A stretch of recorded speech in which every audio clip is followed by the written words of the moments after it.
చంద్రబాబు నాయుడు ఎన్నికల ప్రచారాన్ని హోరెత్తించారు. వరుస ర్యాలీలతో టీడీపీ ప్రచారాన్ని కొత్త పుంతలు తొక్కించారు.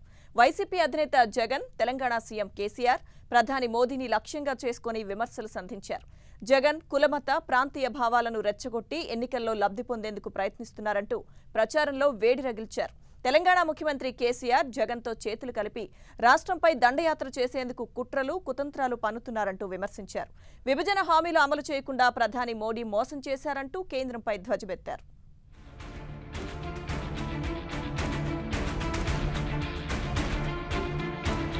టీడీపీ అధినేత చంద్రబాబు నాయుడు ఎన్నికల ప్రచారంలో వేగం పెంచారు. 4 రోజుల పాటు రాష్ట్రంలోని అన్ని జిల్లాల్లో టీడీపీ విస్తృత స్థాయి ఎన్నికల సన్నాహక సమావేశాలను పూర్తి చేసిన చంద్రబాబు ఇకపై సుడిగాలి పర్యటనలు చేపట్టాలని నిర్ణయించారు.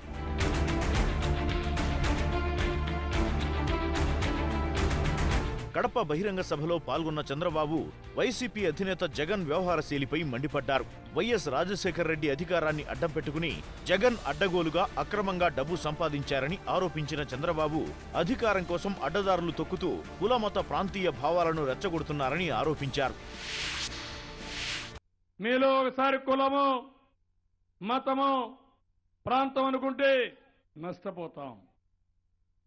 ఇది జాతికి సంబంధించిన సమస్య. మోసాలు, కుట్రాలు చేసే పార్టీ. అందుకే నేను అందరికీ పిలిపిస్తున్నా. నేను చేసిన కార్యక్రమాలకు కులం లేదు, మతం లేదు, ప్రాంతం లేదు. ఓటేకపోయినా చేశాను. అందుకే మిమ్మల్ని అడుగుతున్నా, నాకు అండగా ఉండమంటున్నా, రాష్ట్రానికి కవచంగా ఉండమంటున్నా, మీ భవిష్యత్తుకు మీరు ముందుకు రమ్మంటున్నా. మనం కలుద్దాం, అన్ని సీట్లు గెలుద్దాం. ఇలాంటి వాళ్ళు మనకు అవసరం లేదు. రేపు తెలంగాణ నుంచి ఎందుకు వాటా ఎవరో చూస్తాను, ఢిల్లీ నుంచి ఎందుకు అమలు చేయాలో చూస్తాను. మెడ వంచి చేసుకునే అధికారం మనకు వస్తుంది.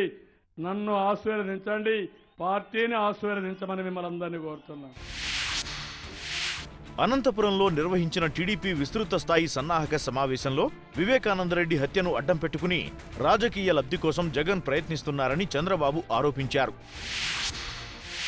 మొత్తం రూమ్ అంతా క్లీన్ చేశారు, బెడ్షీట్ మార్చారు. వాళ్ళ డాక్టర్ గంగిరెడ్డి చూస్తే వీళ్ళ మామే హాస్పిటల్ నుంచి నర్సులందరినీ పిలిపించి పేషెంట్ చనిపోయిన వాడికి కట్టుకట్టారు. ఎవరన్నా చేస్తారా తమ్ముళ్ళు? చనిపోయిన వాళ్ళకి కట్టుకడతారా? ఎప్పుడన్నా చంపేసి ఉంటే ఎక్కడన్నా చూసారా మీరు? అక్కడి నుంచి హాస్పిటల్కి తీసుకెళ్తారు. అక్కడ కూడా గుండెపోటుని చెప్పాలని ప్రయత్నం చేస్తారు. పోస్ట్ మార్టం చేసిన తర్వాత వాస్తవాలు చెప్తారు. అప్పటి నుంచి మనం చంపేసామని మన మీద పెడతారు. సాయంత్రానికి మళ్ళా పేటు ప్రాయిస్తారు. తర్వాత సిబిఐ ఎంక్వైరీ అడుగుతారు. అంటే సిబిఐ ఎందుకు? ఢిల్లీలో ఉన్నాడు కాపలాదారుడు నరేంద్ర మోడీ, వీళ్ళందరినీ కాపలా కాయడానికి. మొన్నే చూశారు కోడికత్తి పార్టీ.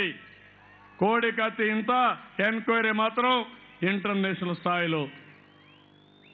ఇది ఎక్కడ న్యాయమని నేను అడుగుతున్నా. అన్ని రాజకీయమే. ఈయన ప్రవర్తన ఏదైతే ఫెడరల్ బ్యూరో అమెరికాలో చెప్పారో దానికి మొత్తం సరిపోతుంది. కర్నూలులో నిర్వహించిన టీడీపీ విస్తృత స్థాయి ఎన్నికల సన్నాహక సమావేశంలో జగన్, కేసీఆర్, మోదీలకు చంద్రబాబు వార్నింగ్ ఇచ్చారు. రాష్ట్రానికి వ్యతిరేకంగా ఈ ముగ్గురు కుట్రలు, కుతంత్రాలు పన్నుతున్నారని ఆరోపించారు. నరేంద్ర మోడీ గారు, కేసీఆర్, జగన్మోహన్ రెడ్డి ముగ్గురు ఓటయ్యారు. ముగ్గురు మోడీలు ఓటయ్యారు. ఈ రాష్ట్రాన్ని కాపాడుకుంటామా, వాళ్లకు ఊడిగం చేద్దామా, వదిలేద్దామా తమ్ముళ్ళు అని మిమ్మల్ని అడుగుతున్నా. ఏమంటారు మీరు? అవతల వ్యక్తి దొడ్డి దారిన మనల్ని వేధించడానికి, మనల్ని బాధ పెట్టడానికి, భవిష్యత్తు అంధకారం చేయడానికి వస్తున్నారు. కబద్దార్, జాగ్రత్తగా ఉండండి. మా జోలుకొస్తే తిరిగి మీరు ఎళ్ళలేరు, మీరు నిలదొక్కుకోలేరు. మా ఆత్మగౌరవం ఏంటో, మా శక్తి ఏంటో చేసి చూపిస్తామని గట్టిగా హెచ్చరిస్తున్నా. ఎన్నికల సన్నాహక సమావేశాలను దిగ్విజయంగా పూర్తి చేసిన ఉత్సాహంతో ఉన్న టీడీపీ శ్రేణులు చంద్రబాబు భారీ బహిరంగ సభలకు సన్నాహాలు చేస్తున్నాయి.